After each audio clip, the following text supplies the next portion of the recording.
As the new year approaches, more men are turning to counselling as part of their resolutions, aiming to improve mental health and, of course, overall well-being. For more, we're joined by licensed therapist Michael Ceely. It's wonderful to have you with me.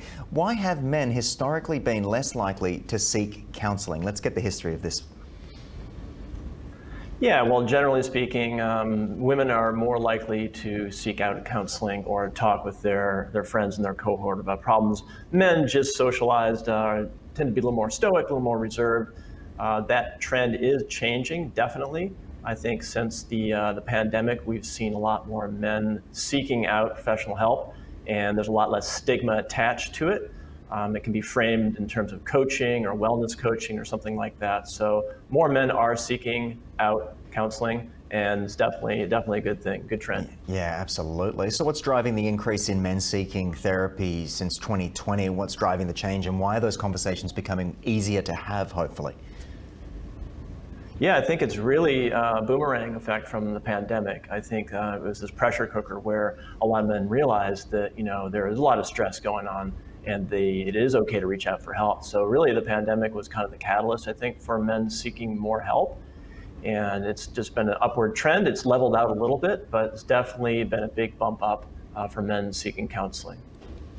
Okay, so how have celebrity figures like Michael Phelps, for instance, helped reduce that stigma, that ongoing stigma? It's interesting when people in the sporting community seem to be helpful in this space. Yeah, certainly Michael Phelps has been huge in helping men, just really giving men permission to seek out counseling. And it's really that endorsement of from somebody who is a leader, either like sports or a celebrity of some sort, where it gives people a lot of permission. And they say, hey, if he is doing it, he's got it all together, he's accomplished so much, why can't I do it? Why not? Endorsement has a huge effect on that.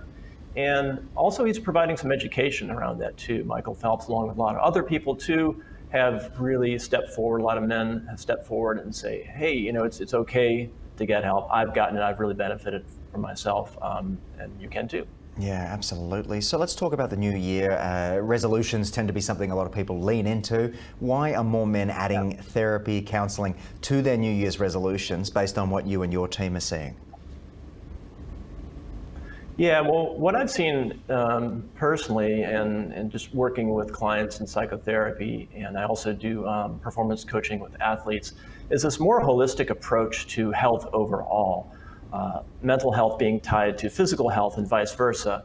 More people are taking vitamin supplements these days, more people are exercising, more people are doing group fitness apps, these kinds of things. Is really this holistic approach to health overall, and mental health is becoming much less stigmatized. And so men are seeing this as a boon to their own just overall health. Hey, if I can reduce my cortisol levels, my stress hormone levels, this is going to help me get more lean. This is going to help me in my fitness. So it's really this holistic approach to basically to overall health, and mental health ties right into that. It's an easy sell. It's a package deal. Men are really going for seeking a lot more mental health services these days. Absolutely. Michael, I'm curious to know what advice you'd give to people who may be on the fence when it comes to engaging with therapists and counsellors. I often joke with my friends about, certain other generations, family members, etc., who might need it but would never go. I happen to be a huge advocate of therapy and going to and engaging in that. I think it's a hugely important part of, people's lives when they can get it right. But what would you say to people on the fence or who disregard it and don't treat it, as something that is accessible and is helpful?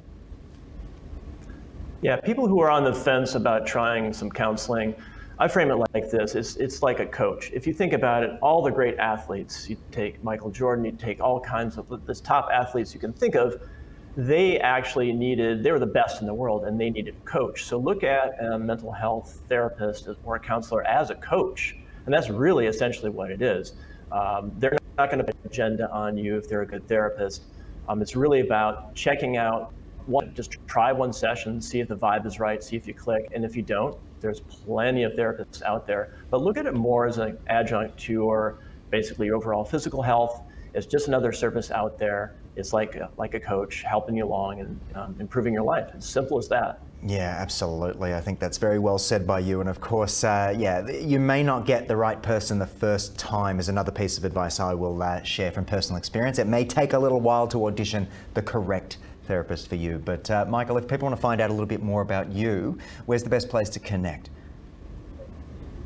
Yeah, easiest way to connect with me is just simply search for my name online. It's pretty unique.